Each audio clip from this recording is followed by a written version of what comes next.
বহু প্রতীক্ষিত সিনেমার টিজার বেরিয়েছে আজকে। মানে আল্টিমেটলি এখন সত্যি কথা বলতে কামব্যাক ব্যাপার হয়ে গেছে তো। আদৌ কামব্যাক হবে কিনা সেটা পরের বিষয়। বাট যদি অ্যাকশনের কথা বলা হয়, যদি অ্যাকশন সিনেমার কথা বলা হয়, যদি পারফেক্ট অ্যাকশন সিনেমার ভয়েসের কথা বলা হয়, যদি অ্যাকশন সিনেমা যদি ডায়ালগ ডেলিভারির কথা বলা হয়, বাংলা সিনেমার মধ্যে যদি একজন থাকে সেটা একজনই রয়েছে, সেটা জিৎ দা। মানে ওভারঅল একটা কথাই বলব যে বাংলা সিনেমার অ্যাকশনের যে ভয়েসটা দরকার, যে একটা মানে বলে না সেই থরথরে ধমধমে ভাবটা দরকার, সেই ভাবটা একমাত্র জিদ্দার আছে। এটা আ সেই যেকোনো হেটার্স বা লাভার্স আমাকে গালাগাল দিতে পারে, বাট এটা পারফেক্টলি কথা। এখন বাকি বিষয় নিয়ে পরে আসছি। হেটার্স লাভার্স এর ব্যাপারটা পরে আসছে। ওটা পরে একটা ভিডিও বানাতে হবে। তো টিজার দেখে কেমন লাগলো? ভাই ভালো লাগছে। ভালো লাগছে টিজার দেখে কারণ একটাই কারণে শুরু থেকে জিদ্দার যে ভয়েসটা ছিল, সেই ভয়েসটা সত্যি কথা কাঁপিয়ে দিয়েছে। গায়ে মানে যেটুকু লোম খাড়া করে দেওয়ার কথা সেটুকু করে দিয়েছে। আর বাকি মানে অ্যাকশন যখন হয় না জিদ্দার সিনেমাতে আ দেবদার সঙ্গে কম্পেয়ার করব না। ফালতু ওটা কম্পেয়ার করা বেকার হয়ে যাবে। কারণ যেটা সিনেমা সেটা নিয়ে কথা বলি। জিদ্দার যেকোনো সিনেমাতে অ্যাকশনের ব্যাপারটা না একটা আলাদা রকম ক্রেজ থাকে। মানে ওটা আলাদা ক্রেজ এই কারণে থাকে কারণ অ্যাকশন মানে ফেস এক্সপ্রেশন, ডায়ালগ ডেলিভারি যদি অ্যাকশনের অবতারের ক্ষেত্রে কাউকে বলা হয় সেটা একমাত্র ১ম এই জিদ্দার নাম আসে। তো কেউ বলে বিপ্লবী, কেউ বলে ডাকাতের টিজারে আমার পারফেক্টলি বলতে গেলে শুরু থেকে শেষ পর্যন্ত ডায়ালগ ডেলিভারি যেরকম একটা অ্যানাউন্সমেন্ট হওয়া দরকার, টিজার অ্যানাউন্স হওয়া দরকার সেরকমই হয়েছে। তো হ্যাপি বার্থডে টু জিদ্দা। আর সত্যি কথা বলতে আমার জন্য এটাই কাফি ভাই।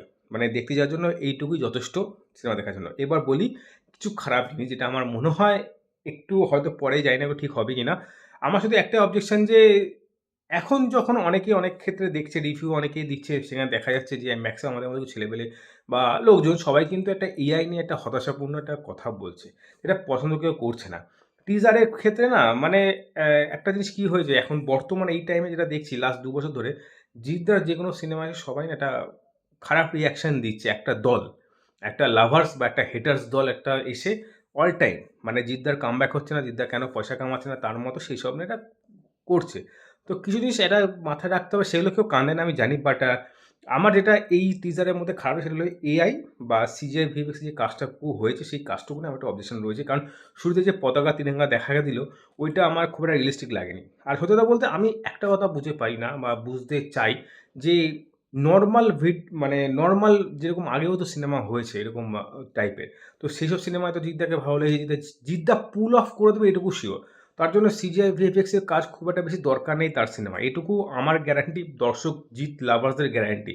কারণ তারা জানে যে জিৎদা কিভাবে কোনো অ্যাকশন সিনেমার গল্প বা কিভাবে পুল অফ করতে হবে সেটা জিৎদা ভালোভাবে জেনে। সুতরাং সেই বিষয় নিয়ে কোনো রকম মানে আ চিন্তা নেই। কিন্তু সেইখানে কিছু, কিছু জিনিস খুব চোখে লাগে।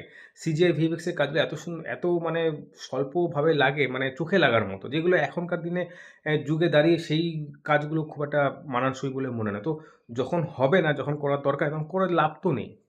লাভ আছে করে। সেগুলো বাদ দিয়েই নরমাল যেগুলো অ্যাকশন তার ডায়ালগ সেগুলো দেখানোই ভালো হতো। আমার মনে হয় এই টিজারের মধ্যে যদি কিছু খারাপ লেগে থাকে সেটা হলো কিছু, কিছু জায়গায় সিজিআই ভিএফএক্স এর কাজটা একটু ডেভেলপ করা দরকার। আই থিংক সিনেমা হতে এখনো ১ বছর দেরি আছে বা কাছাকাছি।